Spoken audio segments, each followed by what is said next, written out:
जो private sector से आती है, गवर्नमेंट सेक्टर से भी आ रही होती है, लेकिन इस तरह की वो कंप्लेन की नेचर कुछ और होती है। जिस तरह आपने कहा कि उनका फ़ी के हवाले से छुट्टियों की फ़ीस ले लेना, उसकी बकायदा SOPs है। ठीक। और सी ऑफिस में भी आती है कंप्लेन डायरेक्ट, मुझे भी अप्रोच कर रहे होते हैं। DC ऑफिस में भी आती है, CM जो पोर्टल पे भी जा रही होती है ऑनलाइन, तो उन सबको कर रहे होते हैं हम टैकल। उनको हम अपॉर्चुनिटी देते हैं, उनकी बात सुनते हैं। बाज़ औक़ात तो जो मैं खुद उनको रिस्पॉन्ड कर रहा होता हूँ, मुझे अप्रोच कर रहे होते हैं।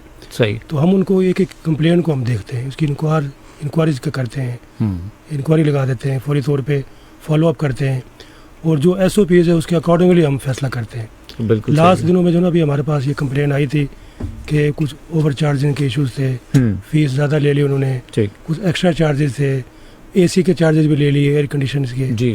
तो हमने फिर SOPs को सामने उनको पर्सनल हियरिंग करते हैं, उनको बुलाते हैं, तो उसको ठीक करवाते हैं। फिर जब तक रिजॉल्व ना हो जाए उसको सॉर्ट आउट करते हैं, क्योंकि फैसलाबाद एक बहुत बड़ा ज़िला है, तो प्राइवेट स्कूल भी कोई 4,500 से ज़्यादा है। बिल्कुल ऐसे ही है। तो इसलिए कंप्लेंट्स भी बहुत ज़्यादा आ रही होती हैं। मैंने अपने ऑफिस में एक सेल बनाया हुआ है, और एक नंबर भी हमने शेयर किया हुआ है तमाम लोगों के लिए, तमाम वालिदैन के लिए, कि उस नंबर पर रब्ता भी कर लें, व्हाट्सएप पे भी कंप्लेन कर दें, रिटर्न भी कर सकते हैं। एक एक चीज़ को हम देख रहे होते हैं। बिल्कुल सही है। तो वो इंशाल्लाह वक्त के साथ साथ चीज़ें नैरो डाउन हो रही है, कम हो रही है। बिल्कुल सही है।